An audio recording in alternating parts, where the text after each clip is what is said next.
Hi, good evening. Welcome to the video lectures from Shivananda Sharma Memorial RV College. This is an ISR initiative. Shivananda Sharma Memorial RV College is one of the premier institutions run by the prestigious RV group of institutions. We have come up with a unique initiative to engage students at the time of this unforeseen medical emergency caused by the corona outbreak. As a socially responsible institution, we would like to connect academically with students to make good the losses caused.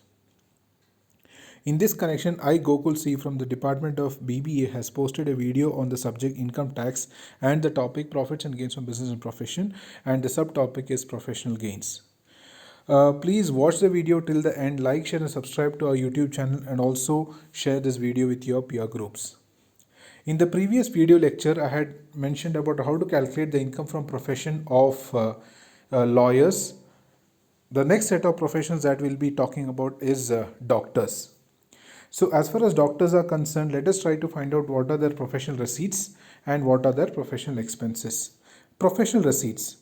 As far as doctors are concerned, the biggest professional receipt for them is the consultancy fee which they receive, then the operation fees, visiting fees, sale of medicines, gifts from patients, that is non-cash gifts, then value of any perquisite received by such persons, examiners fees, nursing home receipts, and any other professional receipts.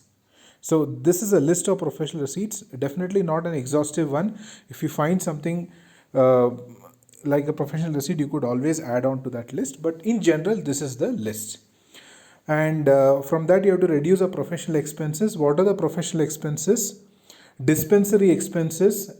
A doctor will have a dispensary, he'll have to pay the rent, the electricity charges, water bill, salary to staff, telephone expenses, etc., etc. Then cost of medicines. Medicines could be of either the medicines could be bought on a cash basis or mercantile basis, but generally in the examination they give you the receipts and payment account, so it is obvious that it is on a cash basis. You don't have to worry about the mercantile basis. Then depreciation on surgical equipments.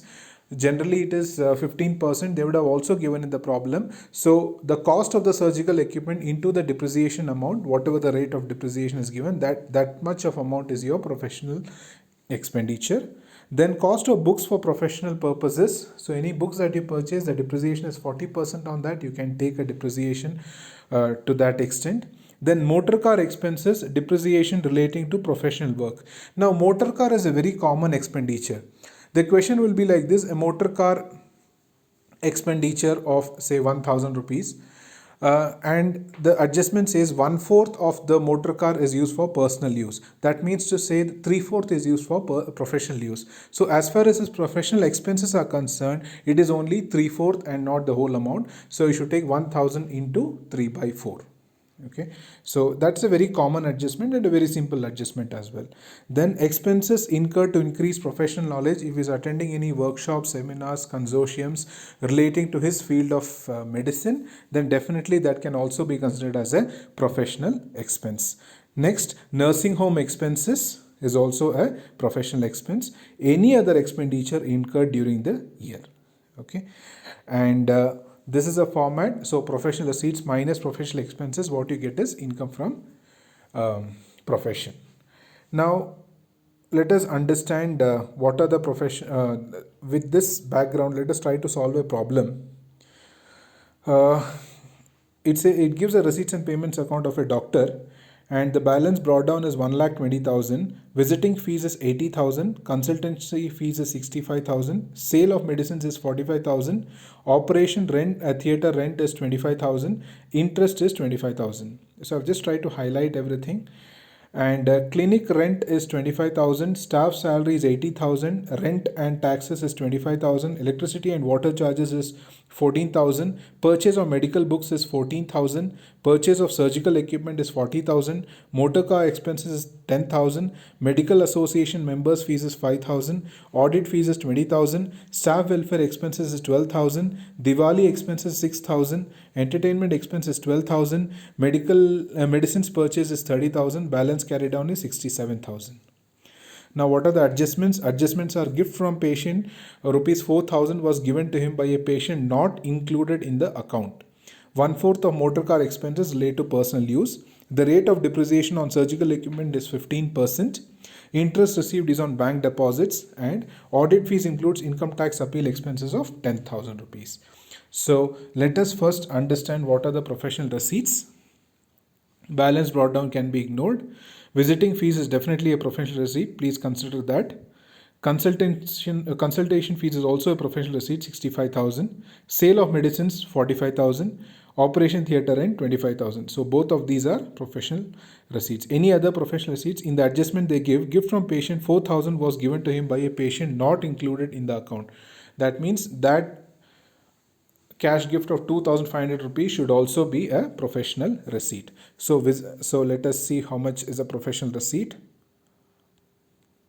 Visiting fees, consultation fees, sale of medicines, operation theatre rent, gift from patient. Total is 2,19,000.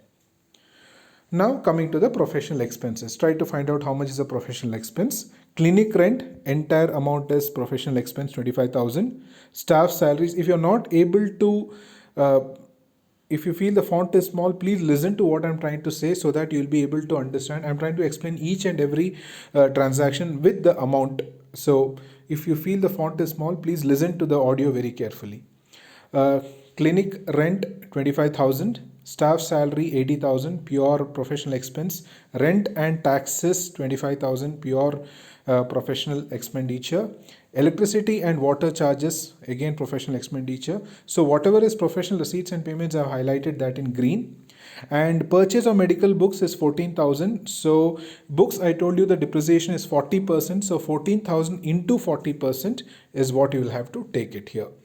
Then purchase of surgical equipment, the depreciation is 15%. So cost is 40,000, 40,000 into 15%. Then motor car expenses 10,000. So expenses, as I told you, is 10,000, but out of that the motor car, 1/4 of the motor car expense related to personal use. That means to say only 3/4 is for professional use. So 10,000 into 3/4, that is 7,500. And medical association members fees, 5,000 rupees is a pure professional expense. Audit fees 20,000. Now there's an adjustment here, 20,000. They say that out of which 10,000 relate to an income tax appeal. Now many textbooks, there are two schools of thought here. Many textbooks, they take income tax appeal as a professional expense because they feel that that is a claim which you are doing against income tax and it should be part of your professional expenses. However, there was a court ruling in 2011 which said that unless the appeal is in your favor, this expense it cannot be considered as a professional expenditure. So that is the reason in this case I have not considered it as considered that as a professional expense. But if you want to consider it, you are free to do it, but please write and make a note in the examination as to why you are considering that. Okay. Then staff welfare expenditure is a pure professional expense. Now Diwali expenses and entertainment expenses, there is no hard and fast rule, but if you feel that this is something which the doctor has done for the welfare of his clients and patients, you could always take it. So I have considered both 6,000 and 12,000. And medicines purchased 30,000 is a pure professional expenditure. So let us run through the list of professional expenses. Clinic rent, again 25,000 we have taken. Staff salaries 80,000. Rent and rates 25,000. Electricity and water charges 14,000. Depreciation on books, I told you it is 40%. So 14,000 into 40%, that is 5,600. Then depreciation on surgical equipment, 40,000 into 15%, that is 6,000. Motor car expenses 3/4 of 10,000, that is 7,500. Medical association membership fees 5,000. Audit fees 10,000. So I have taken 20,000 minus 10,000. So I have not considered the income tax appeal. Staff salary expenses, staff welfare expenses 12,000. Diwali expenses 6,000. Entertainment expenses 12,000. Purchase of medicines 30,000. So the total is 2,38,100. So here the funny part is you have professional receipts which is 2,19,000 and your professional expenses are 2,38,100 and your income from profession is negative to the extent of 19,100. So the reason I took this problem is whenever you get a negative amount, do not think that your answer is wrong. There could be a possibility that your expenses are more than your receipts. So that is the reason you have got a negative value. Do not panic when you find such a solution. So do not think that your calculation is wrong.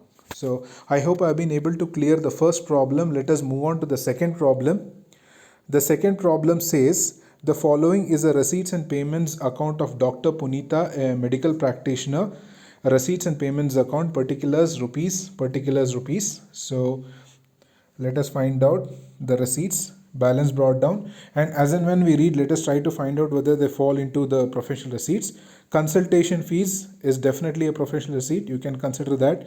Visiting fees is a professional receipt, you can consider that. Agricultural income is not, it is an exempt income, it doesn't come under professional receipt at all. Then interest on bank deposit is not part of your professional receipts. Gift from patient is a professional receipt, you need to add that. Rent from house property doesn't come under professional receipt.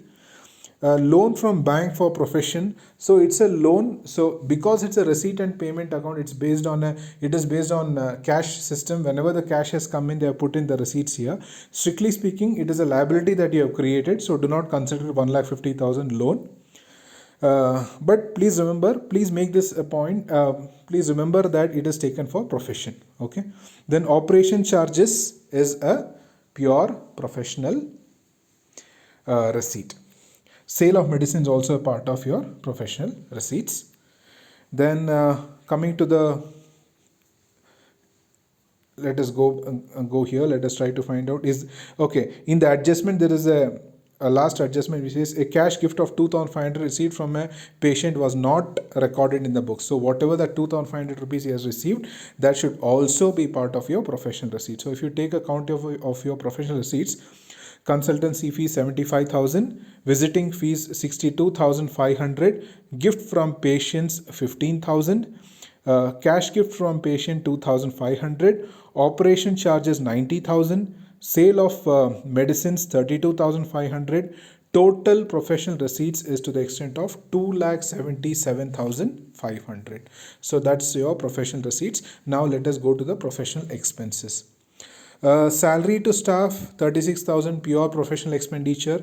Purchase of medicine 18,000 pure professional expenditure. Professional books 10,000. So professional books depreciation is 40%, so you can take 40% of 10,000, that is 4,000. Then purchase of car 2,40,000. So you have purchased a car, so you should give only the depreciation as a professional expenditure.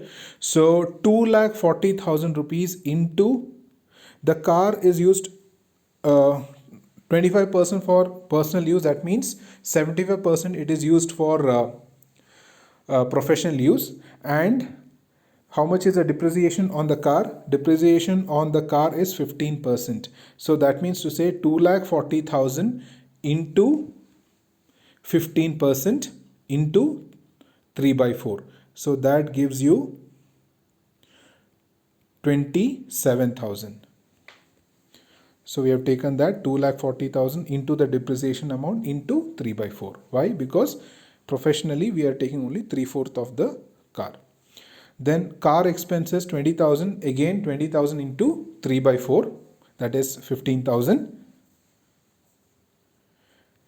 Then computer purchased 50,000.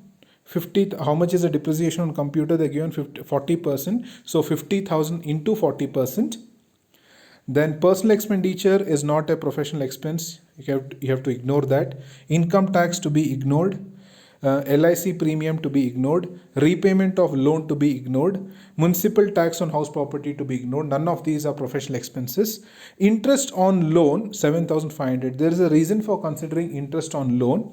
If you see the receipt side, you have created a liability. You have taken a loan to the extent of 1,50,000 from the bank for professional purpose. So we have assumed in this case that whatever the interest he is paying is for that loan. So that is the reason we have taken 7,500 rupees as a professional expense. We assume that he had taken a loan of 1,50,000 rupees and he is paying the interest for that to the extent of 7,500, and that is the reason 7,500 rupees has been taken as a professional expense. So I think with that we have taken everything. Let us just run through all the professional expenses. Salary to staff 36,000, purchase of medicines 18,000, depreciation on professional books 4,000, depreciation on car 27,000, car expenses 15,000, depreciation on computer 20,000, interest on loan 7,500. Your total professional expenses to the extent of 1,27,500. So your professional receipts is 2,77,500. Professional expenses to the extent of 1,27,500, and your income from profession is to the extent of 1.5 lakhs, 1,50,000. So thank you so much for your time. I hope I've been able to clear whatever is possible from my side. So in case you have any questions, please let me know. Thank you so much.